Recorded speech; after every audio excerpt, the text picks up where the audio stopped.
wait, there we go. Welcome everyone to this week's episode of In the Know with Kat Bobineau. Today my extra special guest is coming all the way from Dallas, Texas.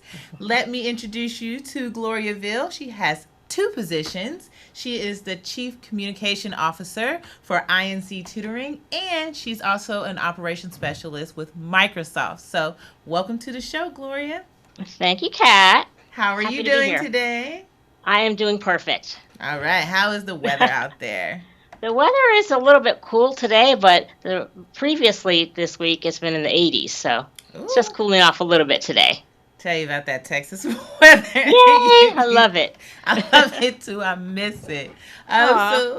Yeah, why don't you tell our audience about what you do with both your positions? Okay, so with Microsoft Corporation, I actually am an operations specialist for the federal public sector, and what that means is that I facilitate booking all the revenue for services that Microsoft sells to the federal government. And Wow.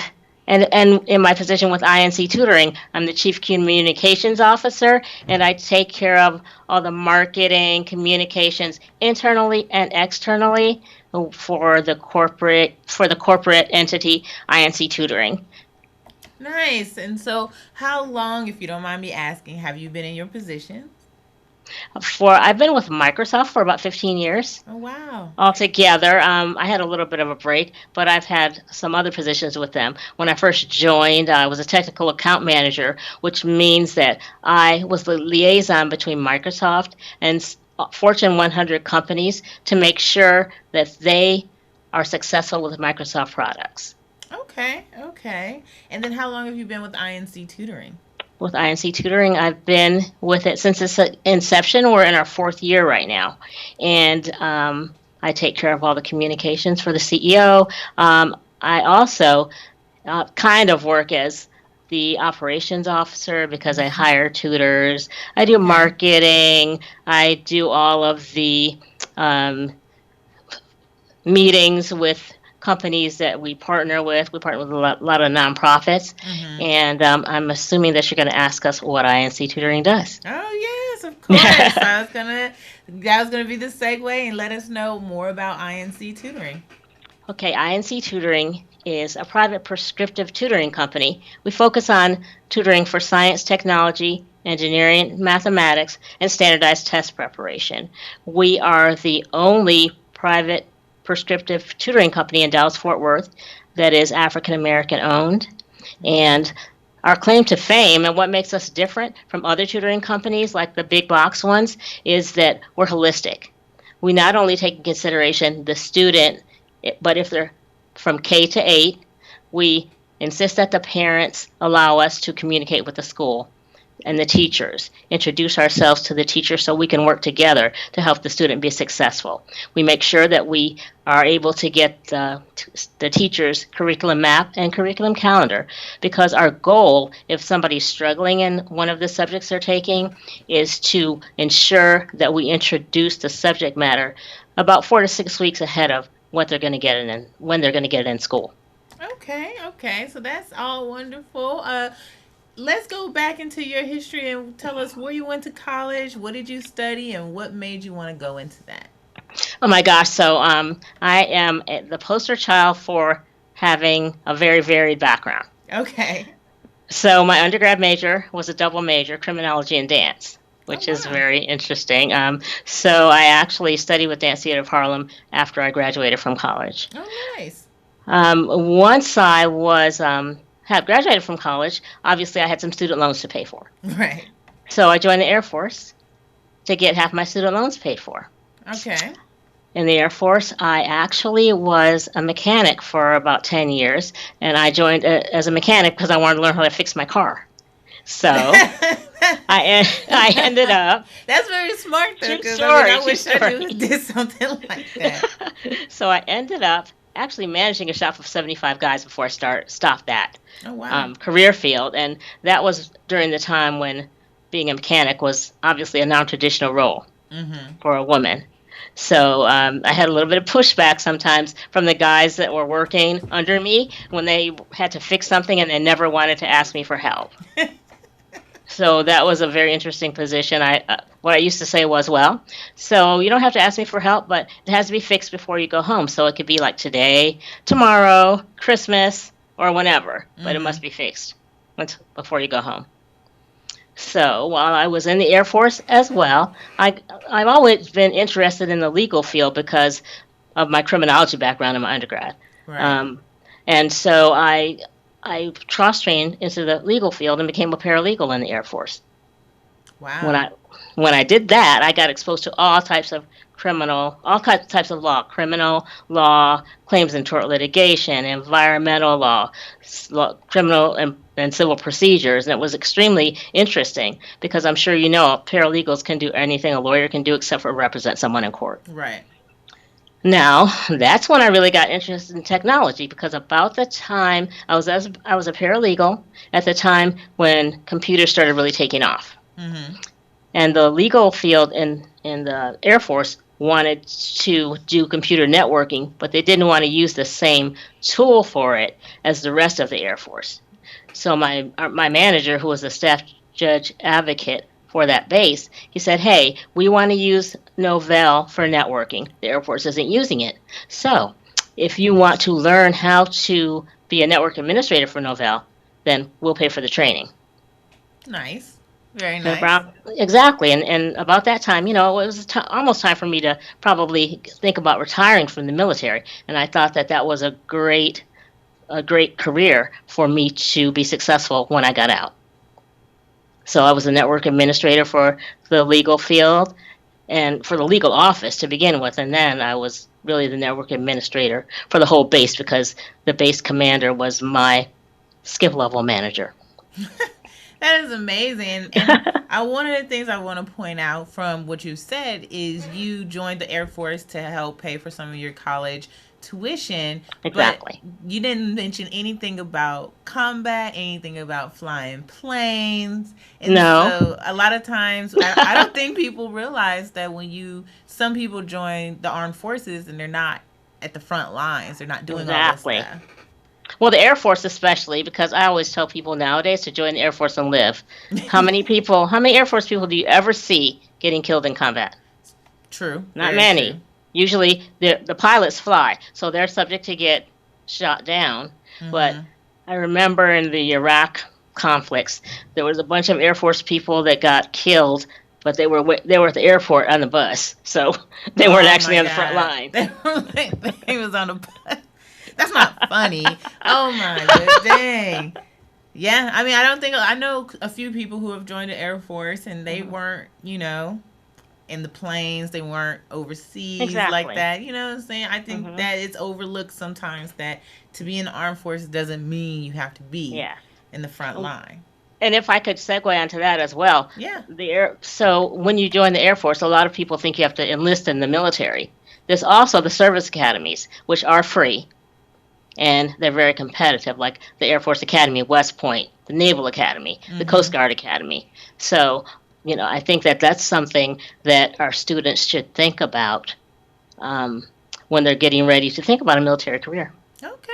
Yeah, that's really amazing. Yeah, I honestly you you only hear certain parts about things like West Point. You only hear Exactly. about this one, probably 1% of what's actually going on at those Exactly. academies. Okay, so yeah, so let's even go back in criminology and dance. How did you come up with those two positions, those two career So options? I always loved dancing. I have took dance ever since I was in my early teens. And my mom, I don't know how I got really passionate about ballet. I've studied Okay. all types of dance, everything except for tap. But I really fell in love with ballet for some reason. I'm not sure why, but I signed up for ballet classes and I even paid for them myself because you know how when Wow. kids are growing up, sometimes they ask their parents to let them take karate and then they only stay in it for 2 weeks or something Right. like that. So my parents thought I was gonna like quit it. So I said, fine, I'll just pay for it myself. And I started paying for my dance classes. And when Nice. I got into college, I went to State University of New York at Potsdam, which is kind of an arts oriented school. Mm-hmm. And they had a dance department there. And I just started taking dance as an elective at first because I was passionate about ballet. And I just kept taking more and more classes. and ended up doing choreography and lab notation and being in productions and basically teaching class. So I took so many classes that it ended up quasi being a major. Wow. And then criminology. What made you want to go into that field? So I was really interested in the criminal justice system and the school to criminal the school to criminal justice pipeline. And I Okay. really thought that that was something that was detrimental to our society. So that's why I got interested in it. Okay. Okay. And then so going from dance criminology, paralegal mechanic, then you went into network Computers. administration at the Air Hmm. Force. Then what Exactly. happened after that? After you left the Air So Force? after I left the Air Force, I stayed in the Air Force for 21 years. Oh wow. And my last year, I mean, 20 years, you can retire after 20. So my last year, I just looked for jobs all over the world. And I happened to find a role with a telecommunications company in the Dallas Fort Worth area. Okay. And so, and I met them at a job fair in Montgomery, Alabama, of all places. Oh wow. I kept in touch with the CEO of the company, and they reached out to me because they both loved to play golf. And I was stationed in Arizona, Tucson, Arizona at the time. So they wanted to come out and play golf, and so they were like, "Yeah, we're going to come out to play golf. We'll interview you." So they came out and interviewed me for a position as a project manager, and I got out, left Arizona, came to Dallas, Texas, and my first job with that company was to run the network operations center for the Bank of America in downtown Dallas. My crew ran the network operations center. Nice. Such an I eclectic know. background. Well, I I just love love for it. people to know you don't have to have your career be in a straight line. Absolutely. I tell that to students all the time. Majority of the people that come on this show, their story is upwards, downwards, Exactly. sideways. No one has a straight line. And I No. think that's amazing to, let people know that it's okay. Hmm. It's okay. I know. And also, I forgot one part of my education. I do have an MBA in international business, and the between my company and because I had my undergrad when I went in the military. Mm-hmm. So between Microsoft and the GI Bill, I didn't pay one penny for my MBA. I love it. I love everything about that. Yeah, not one penny for that. That is not one penny. amazing. Yes, not one red cent. And so, what made you do international business? Because working for Microsoft is a multinational company, and Mm-hmm. I had the opportunity to go to work with customers in different countries, and I really love traveling. Yeah. So that was one of the and also being in the legal field, it also gave me an opportunity to kind of look into the laws and things of that nature in other countries, and I love learning new languages. So I'm kind of eclectic like that. So, and I love Okay. traveling. So did you? So once you got your MBA and working with Microsoft, were Hmm. you able to go to a bunch of different countries and do stuff for Microsoft? Yeah, so I was able to travel for Microsoft. I had some customers. So once I got my MBA, I became a program manager for Microsoft support services. And as you know, Microsoft products are supported uh, for 10 years. Yeah. 5 years they have mainstream support, and 5 years they have extended support. Some companies can't move to the next product after the extended support period is over. Mm-hmm. And so Microsoft offers something called custom support for some of the products, that's what I did in my program management role. Help work with customers about having custom support and help them get a path to the newest product that they can move to that's fully supported. Some companies have, they have multinational businesses, they have acquisitions. So lots of times the company that they acquire is on old software and old hardware. So they have to take a path. They can't just change to, for example, Office 365 Mm-hmm. when everybody's not ready. Right. So in that position, I got to work with a lot of companies in different countries. So it So was very interesting. what's some of the countries that you've been to with your job? Oh, I've been to Japan. I've been to Guam, the Philippines, Europe, and so just to name a few. Nice. Any favorites out of those? Well, I went to Saudi Arabia too. Actually, Okay. Saudi Arabia was one of my favorite places, Really? even though I had to cover Yeah. when I went off base. But to me, it was like being in Bible times with cars. That's so. I don't know. That's amazing. That is. The thing that really the only thing that really bothered me about being in Saudi Arabia is not being able to drive, not having to dress, to Ah, cover. But yeah. driving is against the law for women, and it was very difficult for me. I'd be like, oh, I'm gonna go. Oh, wait, I have to Well, find a driver. right. Can somebody take me to this Yeah. place? I don't know. I mean, I feel a certain part of me feels like I'd be cool with that. Like, driver, Well, true. I need you to take me to the grocery store. Like, driver. Wow, I'm telling you, there's no rules of the road over there, so Oh. it's kind of good that you're not driving. Yeah, you're right. I mean, like, so you can't even be sitting in the back and be comfortable. You got to be nervous No. the entire time and be like, okay, well, yeah, that that is amazing. Okay. There's one interesting thing about Saudi and driving is what I call highway prayer because prayer time. Yeah. So everybody like pulls off the side of the road and pulls out their prayer rug. So I'm like, okay. So that was interesting. Yeah. So wow, I wonder what would happen if like a tourist was still driving during prayer time. Like, They probably would be okay with it. huh? Okay. They probably because they figure that they didn't know. Right. All the stores close, the mall closes down, everything closes during prayer time. Wow. Yeah. So you can drive, but you're not going anywhere. That's right. It's gonna You be just be shut sitting in down. there with some camels in the back of the truck or whatever. It was an interesting time, and I just I respect everyone's culture, and I feel like so their civilization's been going a heck of a lot longer than ours. So Yeah. who's to say which one is the best? Hey, I have no arguments about that. I totally agree. I don't know who's right or wrong, and I just go with the flow. Nobody knows. That's right. Right, just go with the flow. But yeah, so anyway, I guess getting back to the work that you're doing now, after being at Microsoft and working with tech, now with INC Tutoring and doing more Mhm. STEM work, what got you and interested in going into INC Tutoring and being a part of the world that's trying to get STEM more into the minds of our children?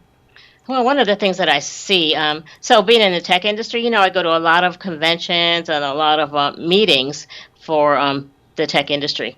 And I notice when those meetings that people of color and women are a very small minority. Even Mm-hmm. today, I feel like there's no reason why I should go to something like a Tech Ready at Microsoft and see, 10,000 people in the audience and see maybe 100 people of color, Yeah.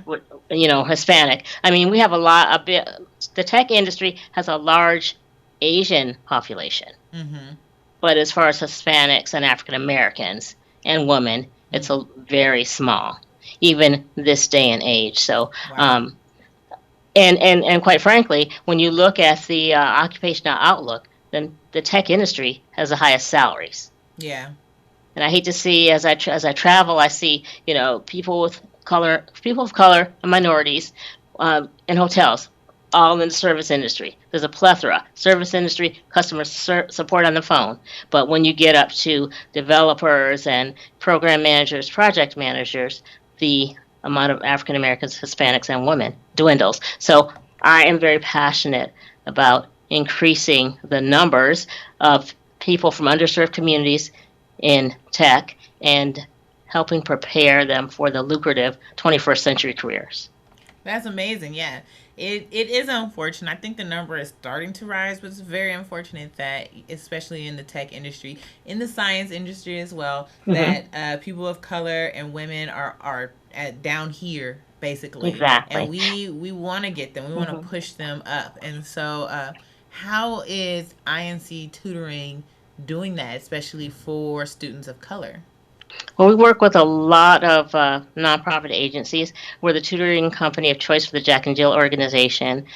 We work with a lot of HBCUs, churches, and just evangelizing, the technical industry and getting kids involved in science and technology careers.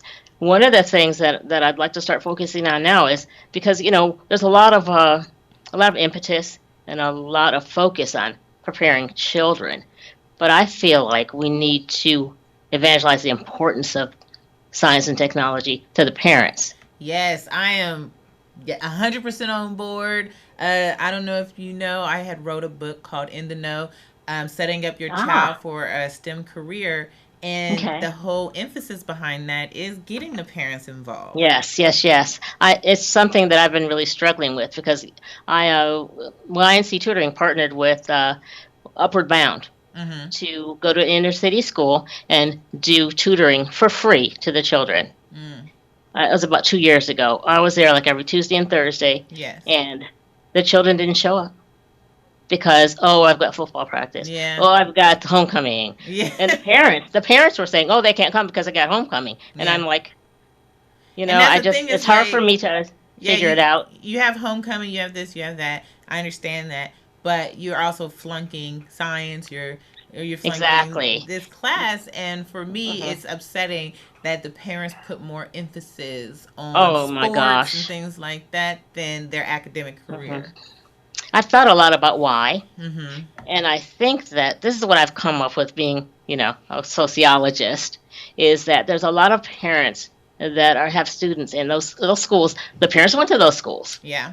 and they weren't prepared for college. They're in really dead end jobs. And for them, high school was like the highlight of their life. And I think they want to make sure that it's a highlight for their children and Mm-hmm. focusing on that because I think, well, once they get out and go to work, then it's going to be nothing but drudgery. That's kind Right. of what I've come up with. I haven't tested the theory, but Yeah, I think that's a good theory. Another thing is that some parents also in the same dilemma that you spoke of see sports as a way out. they do. And they're trying to get their children to understand that if you can go to school Hmm. on a scholarship, A, you're getting going to school Hmm. for free, and then B, you're having this opportunity Right. to use sports to get to another level. That's true. Unfortunately, there's a lot of students who do that and who actually do go to the NBA, the NFL, or Hmm. whatever, but they are on the sideline and they don't know how to manage their money. And when they get Hmm. out, they're not even there very long. And when they get out, they're back to Hmm. being broke. Well, this is what I tell the parents, okay, yeah, so you might get a scholarship for football, but you have to stay there, you Mm-hmm. know? So what are you going to do if you're not academically fit? Right. Excuse me. You actually have to go to class. You actually have to get the grade. You know, Hmm. and what I tell Right. parents Yeah. too, if they haven't been, especially in basketball, if they haven't been watching your kids since the eighth grade and Hmm. watching their basketball career from middle school to high school, odds are you can be good, but you're not going to be, Right. Steph Curry good. Played. Yeah, Hmm. yeah, you're not going to be the headliner. No, you're not. And same thing with football. Football's more high school. They start to watch these kids in high school. That's going to be Hmm. these big time players in football. I mean, in college and in the Hmm. NFL. And then you can't get hurt. If you get hurt and they Yeah, cut you and you don't have an academic background, exactly. what are you You going to get, do? yeah, you get hurt, you get in trouble. Mm-hmm. I try to emphasize to the parents that so football and basketball, professional sports, is a business. Mm-hmm. So if Jerry Jones can afford to pay my son $50,000 a year, then how much do you think Jerry's making? This is what you want to do. You want to be the owner. Right. Thank you. You You don't want to want to be be paying. you want to be the person paying for these students, or paying Exactly. and watching the tapes and making sure these kids go into the NFL. You don't want to play. Hmm. Not saying you don't want to play. You can play all you want to, but Right. you want to have a goal to go past that.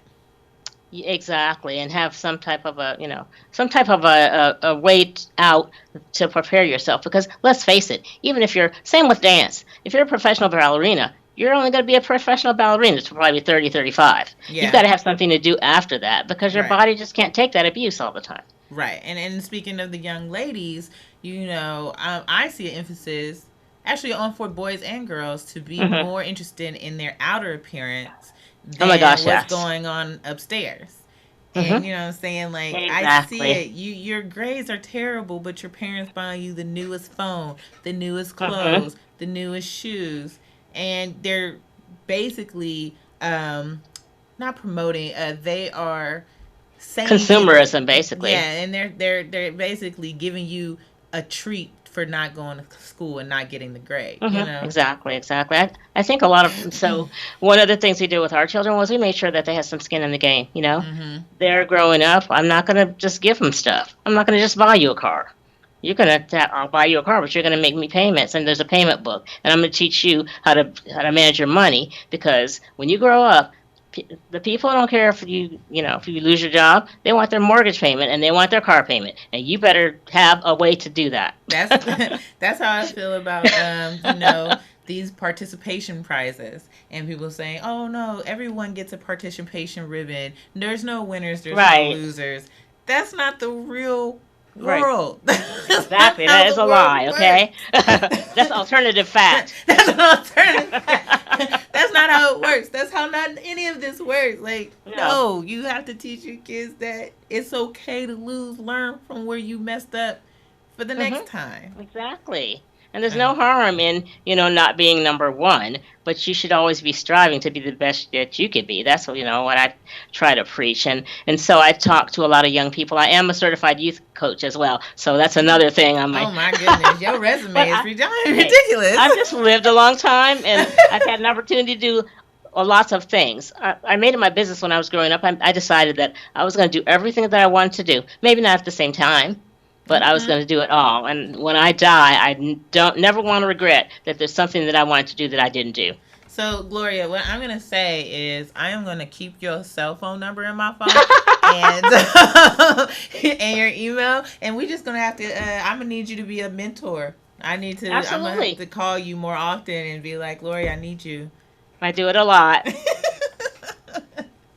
Okay. Well, we are almost out of time. We got about 4 minutes left. Oh I my wanted gosh, to. I went so know 30 minutes fast. goes very, very fast. I wanted to give you an opportunity to promote yourself, promote INC tutoring or whatever you want to promote, and then also, if you have a social media or if you feel comfortable hmm sharing any information about yourself, how could someone, let's say a student or someone who's interested in what you're doing, wants to talk to you, how can they get in touch with you? Exactly. So, as I said, INC Tutoring is a private prescriptive tutoring company focused on STEM and standardized test preparation. We also do mentoring. We're private and prescriptive, and we take the person's learning style into consideration as well. And we don't just tutor children. We tutor from cradle to crib, because adults are going back to school every day, and a lot of adults don't want to go back to school because they're afraid of math or science. Our website is www.inctutoring.com. My personal email address is g.veal, V-E-A-L, at inctutoring.com. And you can find all of our social media information on our website. We're on Instagram, we're on Twitter, we're on Facebook, and we have lots of interactions on the page. Absolutely. And I will add to that. I have known Gloria for a while, even though we've never had like this really serious sit down I know. conversation. And I know the CEO of INC Tutoring. If you have any questions about that too, you always can feel free to hit me up. All of my social media is Kat Bobineau, or you can go to my website, katbobineau.com, and ask me anything. So now I want to say thank you so much, Gloria, for taking your time out today, all the way from Texas, to come join us. Absolutely a pleasure. Yes, and to my audience, thank you so much for joining us this week. And every week when we talk to diverse people in STEM, until next time, and always, if you have questions, always hit me up. I am more than willing to answer them. Thank you. Until next time.